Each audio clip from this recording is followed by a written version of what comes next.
What's going on, everyone? So Kevin Durant officially goes to the Houston Rockets. Houston ends up pulling off the trade for him. And obviously, that means no KD with San Antonio. And obviously, look, I would have loved to have Kevin Durant on the Spurs. I think most people were, right? I think the consensus thought for most Spurs fans were just like, hey, let's go get a Kevin Durant, right? But at the right price. We're not selling the farm for Kevin Durant. We're not doing anything crazy for Kevin Durant. Stay the course, right?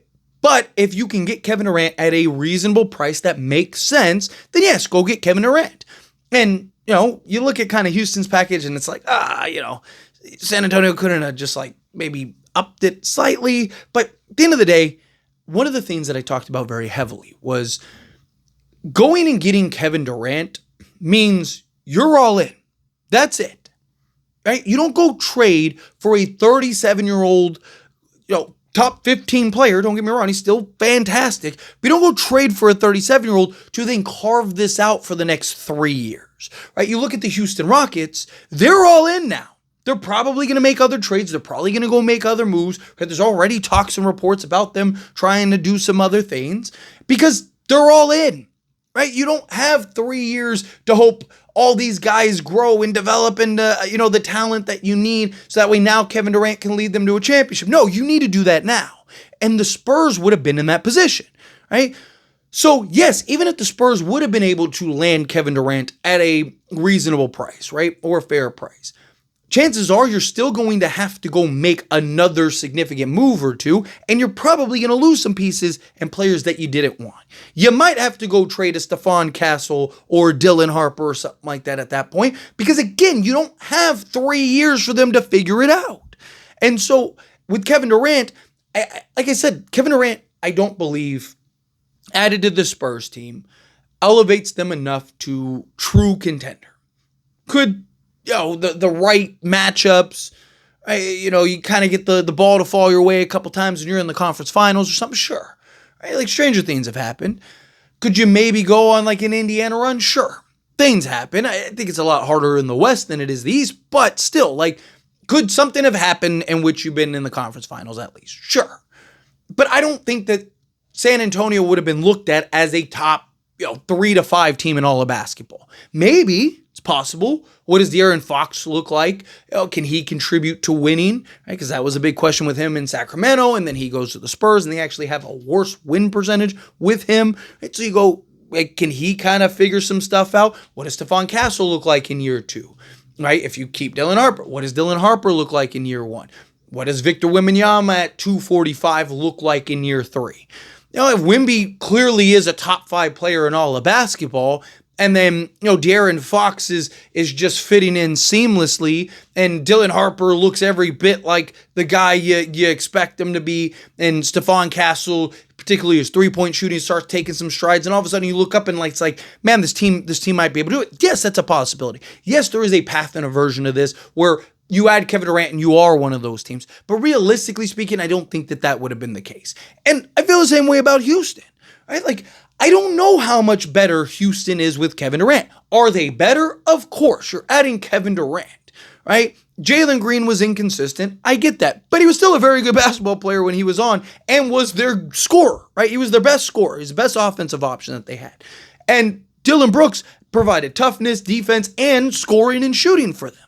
So Kevin Durant, yes, I do think will provide more consistency. I just think, obviously, his ceiling's higher than those guys. But still, it's how he's still going to be the primary scoring option, where at least on the Spurs, he wouldn't have been he could have been a scoring option, but you would have had De'Aaron Fox, Victor Wembanyama, and all these other guys that could have continued.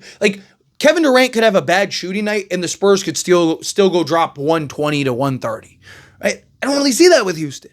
If Kevin Durant has a bad shooting night, Houston's probably, they're going to have to rely on their defense. And don't get me wrong, again, they're going to be a very good basketball team.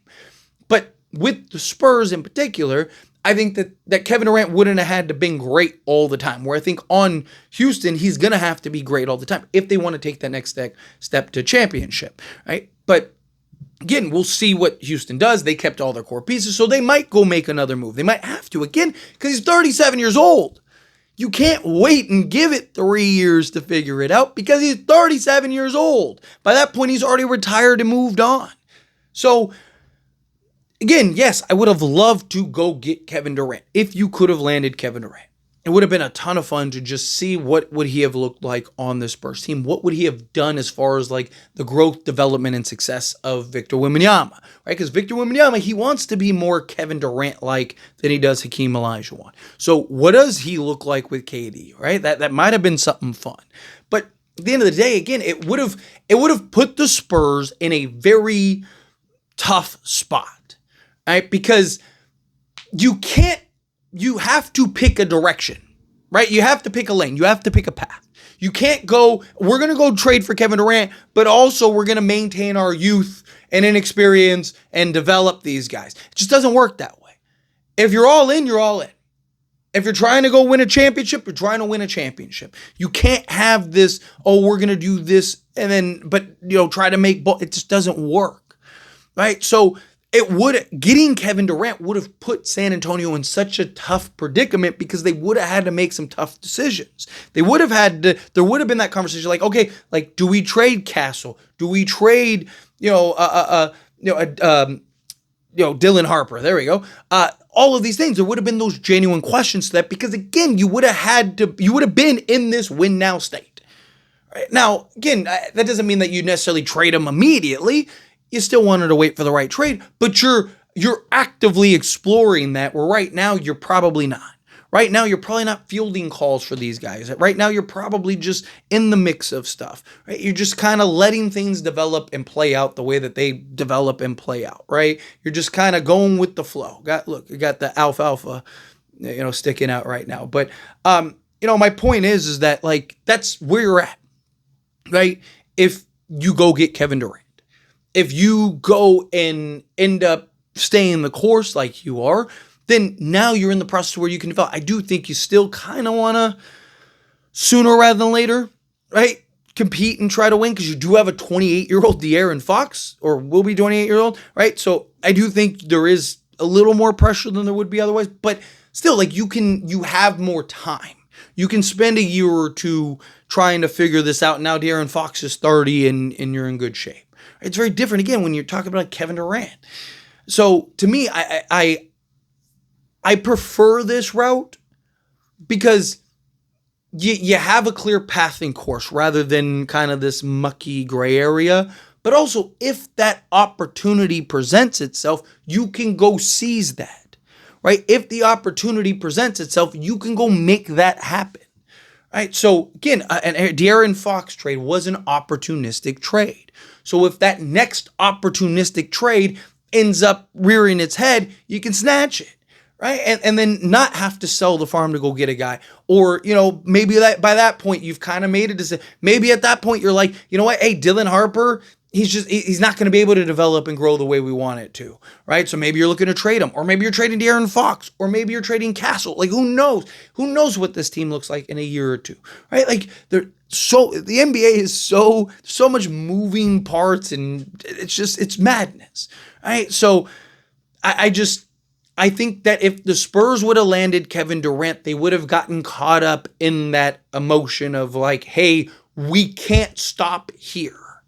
We got KD. We have to keep going, right? We have to go make that next move. We have to go make that next trade. We have to X, Y, and Z. So I just think that now Spurs can be in a very different place, very different mindset, and kind of just let things take its course, right? But anyway, as always, this is a discussion, pass question to you. Let me know your thoughts and opinions down in the comments. That being said, if you haven't liked this video, hit that like button. Helps me out. So we enjoy these types of videos. Truly appreciate it. Not subscribe channel, hit that subscribe button. Turn on the bell notifications. Appreciate y'all. See you in the next one.